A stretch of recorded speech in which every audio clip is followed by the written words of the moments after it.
Hi guys, I'm going to recap a 2010 melodrama mystery South Korean movie, called Natalie. This movie is about an artist's sculptural masterpiece that depicts the beauty of a woman. But the identity of the woman depicted in the statue is unknown. As the statue is published in an exhibition, facts are spitted out behind the story of its making. So, what really happened? What's the true reality behind the statue? Let's find it out. Hwang Jun-hyuk is a successful artist and art teacher that loves to make sculptures and statues. After succeeding in making an exhibition and selling most of his sculpture and statue work, Jang Min-woo, his student back in 1997, demands to meet Jun, his art teacher back in the day, to buy one of his works, Natalie, and to tell him the secret about Natalie. Natalie is the name of a sculptural masterpiece that captures the beauty of a woman, made by Jun himself. However, it's unclear who the statue's figurative woman is. Woo keeps demanding him to tell more about Natalie and who is the real model of the art. But refusing to talk about Natalie, Jun then invites Woo to have a chit-chat other than the topic about Natalie while they drink tea together. They are talking about what real love is and debating about what truth in love is, as Woo states about the people who live only for love and truth, until he brings out the facts about what happened 10 years ago after Hwang Jun's last exhibition. In Jun's last exhibition, Jun had mentioned that he will not work or create new works again. But then a few years later, he still made much more work after his last work, Natalie. After much talk on a few topics, Woo once more offers to buy Natalie for any price, but Jun responds that he doesn't want to sell her. Woo persists in pleading with the man, but to no avail, so Woo ultimately makes the decision to leave the residence. While walking away, Jun asks Woo in a strong voice why he is so obsessed with Natalie. Not answering the question, Woo asks the same questions regarding Natalie's truth and the real model behind Natalie again rather than responding to Jun's queries. The moment Woo asks about the model, Rim suddenly shows up and states that she was the actual Natalie. However, Jun promptly denies her statement. Getting angry, she then pushes Natalie and Woo holds the Natalie statue up with his body to keep it from falling to the ground and breaking. Feeling dejected, Rim then leaves the house, and in order to let out his rage, he then destroys one of Jun's creations. Jun once had a relationship with Rim, causing her to fall in love with him, but his heart doesn't belong to the girl. When the night comes, Jun begins to tell stories about Natalie. When he was a teacher back in the campus, he was there near the auditorium, and he then encountered a stunning girl with a graceful dance who was practicing dancing with her team. He was instantly mesmerized by her lovely body motions. As if the universe was supporting them, he ran into the girl again when he was teaching a class. He stopped a while and stared at her because of her beauty. That girl is Miron, a beautiful dance student, who charms Jun into becoming a model for his work, which makes him fall in love at first sight. When he had finished lecturing, Miron approached him and requested an autograph to mark the end of the semester. Miron then stated her desire to work as a model for June. In the present time, Woo refuted the claims made by June. He finds it hard to believe that Jun was initially seduced by Miron and not the other way around.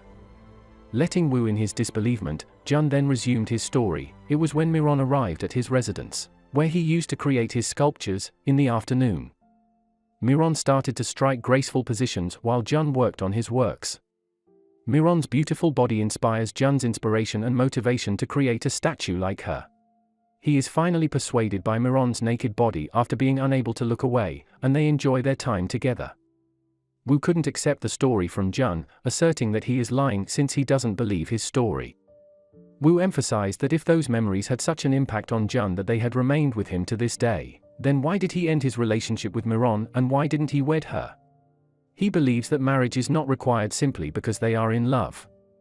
Woo became enraged and refused to believe the story after hearing it from June. He believes that Jun lied to Miron to the fullest just to make a profit for him. Woo speculates that Jun is just sleeping with his students at will and suddenly feels sorry for it. Woo then tells him about Miron in his view. Miron appears to Woo to be as innocent and enigmatic as if she were a character from a fairy tale or had just emerged from a painting.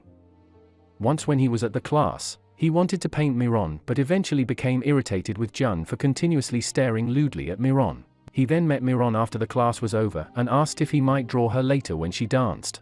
When Jun passed by Miron and Woo before Miron had responded to him, she asked for Jun's autograph as her lecturer for the final semester, but instead, Jun asked Miron to be his model.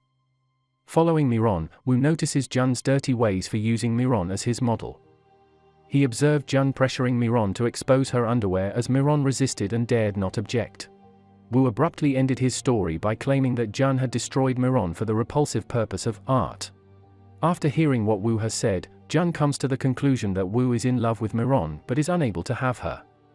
He therefore believed that Woo's memory had been altered as a result of jealousy. When Woo questioned why he didn't marry Miron if he truly loved her so much, Jun resumed his story. As time passes, all they want is physical pleasure, Jun claims. He and Miron once talked about marriage. Miron desired union, but Jun didn't want it as he succumbed to the tomb of love just for comfort or tradition. Over time, he began to feel weak and his will to work had vanished. When they originally started dating, everything was going well, but Miron soon learned that Jun hadn't been truly in love with her. She believed that Jun simply used Miron as his model, and when she realized this, she ultimately took the decision to break up with him and have a relationship with Jang Woo, who is in love with her. But Woo tells Jun that perhaps Miron's love for him had faded even before 10 years had passed. He claimed that because Miron is now his wife and he understands her more than Jun, and that he would still be in love with Miron even if she still had another boy in her heart. After hearing Woo's story, Jun felt let down since Miron had promised him genuine love, and although she had abandoned him in agony, Miron had nonetheless made a relationship with Woo in her days. Then, when Woo firmly demanded Natalie's statue, Jun stated that he did not want to give it. Jun says that he now regrets his work, the things he has done in the past, and the promises he made. He tells Woo to confront Miron with all of those derogatory remarks. Jun asks Woo to explain why he was declining as Woo refuses to say all those harsh words to Mi Rain. Miron's passing was the cause. Woo explains that Miron had ovarian cancer at the time and was pregnant, so having the child was essentially like seeing Miron slowly suffocate. Miron didn't want to abort his child because it was her first child.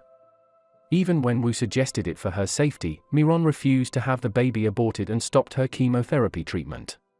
On her last day, Miron tells him that he loves Woo as she was nursing their daughter, Yerim, while Woo was washing the clothes. He left for a while to finish drying the clothes, but when he came back, he discovered Miron's pale face and realized that she had gone forever.